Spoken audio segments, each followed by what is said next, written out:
Les vraies voix Sud Radio, 17h-20h, Philippe David, Cécile de Ménibus.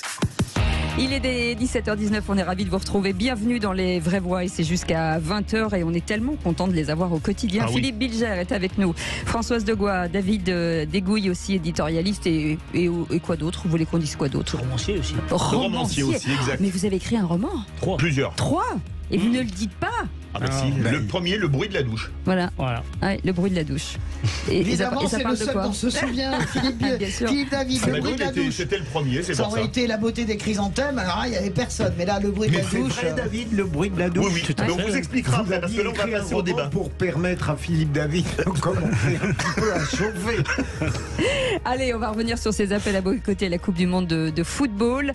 Et on en parle tout de suite avec notre invité. Bienvenue. Les vraies voix Sud Radio. La même année, il y a des jeux d'hiver dans un pays où il n'y a pas de neige. Et après, il y a des jeux d'été dans un pays où il fait 60 degrés à l'ombre. Le scandale des vraies voix. Et c'est un scandale selon Philippe Lahm, le capitaine de l'Allemagne, championne du monde en 2014, et d'Eric Cantona aussi, l'ancienne star du foot qui a affirmé que les réseaux sociaux qu'il regardait et qu'il ne regarderait aucun match. On va commenter justement ces boycotts avec vous, Philippe Bilger. Vous cautionnez, vous comprenez, vous... Il me semble qu'un boycott à l'heure actuelle n'a plus aucun sens. En revanche, il me semble que si on était implacable, impitoyable à chaque fois qu'on constate quelque chose de scandaleux dans la Coupe du Monde de la part du Qatar, c'est autre chose. Françoise Degois. Moi, je boycotterai. Alors, pourtant, j'adore le foot, vous le savez. J'aime surtout ces immenses rendez-vous internationaux. Je peux pas dire que j'aime le foot en championnat, mais j'aime le foot pour la Coupe d'Europe, évidemment pour la Ligue des Champions, évidemment, je viens de le dire, ou la Coupe du Monde. Mais cette année, je me forcerai absolument à ne regarder aucun match. Je suis absolument d'accord avec Eric Cantona, même si ça me coûte, je ne le ferai pas. David Degouille. Non, moi je boycotterai pas parce que moi le boycott n'a guère de sens aujourd'hui. Enfin, ça fait 10 ans qu'elle a été attribuée. Moi, je me rappelle, j'avais écrit un article à Marianne 2 à l'époque pour dénoncer les conditions d'attribution. Mais c'est maintenant, ça fait 10 ans. Et puis en France, on a quand même le PSG qui est financé par le Qatar. Alors, est-ce qu'il faut aussi boycotter tous les matchs du PSG? Ça serait logique. Ça n'a rien à voir. Vous comparez deux choses qui ne sont pas comparables. On a avec nous Vincent Vibert, directeur du quotidien de La Réunion. Vincent Vibert, bonsoir. Bonsoir. Bonsoir. Vous êtes le premier média francophone qui a décidé, c'était hier, de boycotter la Coupe du Monde, c'est-à-dire, comme disent les Italiens, silenzio stampa, silence presse sur toute la Coupe du Monde dans les colonnes de votre journal. Absolument. C'est un pari osé. Hein. Oui. Comment vous avez eu l'idée ? C'est un pari osé. Je ne sais pas si c'est un pari osé. En tout cas, c'est un parti pris qui est né de la rédaction et de notre chef du service des sports. On est sur un petit caillou à l'île de la Réunion. On n'a effectivement pas les moyens aussi d'aller suivre effectivement tous les à côté qu'il y a du Qatar. Et à un moment, il nous a posé la question. Je suis gêné par rapport à mes valeurs personnelles, mais aussi par rapport aux valeurs fondatrices du journal, qui a 46 ans qui a eu 46 ans le 13 septembre. Et il nous a proposé de boycotter. Et ça a été à la fois avec la direction de la rédaction et la direction du quotidien. On a suivi, car effectivement, on est aujourd'hui dans un événement qui catalyse tout ce qu'il ne faut plus faire en 2022. Et c'est pour ça qu'on a fait ce choix. Vincent Vibert, est-ce que vous attendez le soutien de vos confrères journalistes ? Écoutez, chacun est libre. Chacun est libre aujourd'hui. Depuis qu'on a lancé ça, déjà, on ne pensait pas qu'il y aurait une telle portée. Encore une fois, on est sur un petit caillou au milieu de l'océan Indien. La portée, effectivement, est très forte au national et voire même outre-Atlantique. Chacun est libre de ses choix. Par contre, je pense qu'on a joué le rôle notamment des médias et le rôle de la presse où des débats se créent et on espère éveiller les consciences un petit peu plus sur cette problématique de la Coupe du Monde. Philippe Bilger. Même si on n'est pas partisan du boycott, puis-je dire que de toute façon, je suis admiratif devant une publication qui va jusqu'à l'extrême de l'éthique professionnelle. C'est tout de même, comme l'a dit Cécile à l'instant, c'est très courageux de votre part.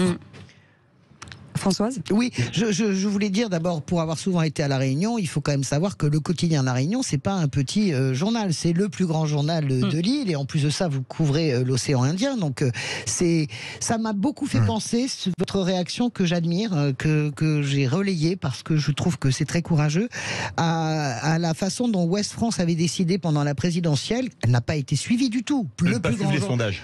Je peux finir la phrase, merci, de ne pas diffuser les sondages de la présidentielle. Ils n'ont pas du tout été suivis dans les faits, mais en tout cas, ils ont été jusqu'au bout de leur cohérence. Donc, je vous félicite, même si je ne sais pas si en termes de vente, comme je dis que vous êtes la référence en presse écrite à La Réunion, je ne sais pas si ça ne va pas vous coûter quelque chose en termes de vente. Alors, en fait, on a complètement décorrélé l'aspect financier par rapport à ce qu'on défend des valeurs. Forcément, il peut y avoir un impact, mais quand on regarde, nous, les ventes des dernières Coupes du Monde en 2014 et 2018, sur la vente de journaux, l'impact de la Coupe du Monde nous a pas fait plus vendre de journaux. Et ce qu'on voit, par contre, depuis qu'on a lancé, depuis qu'on a pris cette position, on a des demandes d'abonnement de lecteurs qui se rallient à notre cause et qui nous proposent qui nous demandent de s'abonner. Et d'autres qui râlent ? Ça râle un peu quand même ou pas ? Il y a forcément des fans de foot, vous voyez, qui... Ah oui, ça existe à La Réunion. Bien sûr, c'est un sport qui est très fort à La Réunion. Forcément, ça râle un peu, mais on le voit à la fois dans les retours qu'on peut avoir sur les réseaux sociaux, par nos lecteurs, par différents canaux, que les gens nous suivent à peu près 95% dans notre démarche. David Degoué ? Oui, moi je suis toujours admiratif des journaux qui vont au bout de leur ligne éditoriale, qui n'ont pas une ligne éditoriale erratique, et donc qui vont au bout de leurs idées, donc bravo pour ça. Simplement, pour revenir sur pour le Qatar, c'est pas la première fois qu'on a une Coupe du Monde qui est l'Argentine en 78. Voilà, on a parlé d'Argentine en 78, on a parlé aussi la Russie qui est pas le pays plus libéral la dernière fois. Et puis il y a eu les Jeux Olympiques en Chine il y a pas longtemps, d'hiver et d'été. Il y a peut-être des différences. Non. Moi je pense que vous avez tort de tout mettre dans un grand sac et un grand tout. Excusez-moi, ce que fait la Chine aux Ouïghours et aux Tibétains, c'est pas plus défendable que...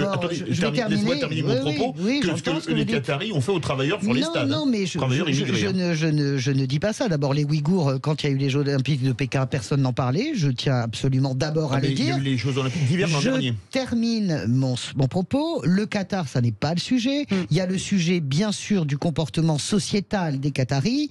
Il y a le sujet des gens qui sont morts pour construire les stades. Mais il y a un sujet crucial. Vous avez la planète qui suffoque. Vous avez une planète qui est complètement en dérèglement climatique, totalement déboussolée. Et vous allez avoir pendant un mois des climatiseurs qui vont climatiser le désert. C'est ça aussi le sujet. On est à la fois sur un problème sociétal, on est sur un problème de liberté. Quand on veut faire les choses, on les fait. On a boycotté les États-Unis, on a boycotté les Jeux Olympiques de Moscou et vice-versa.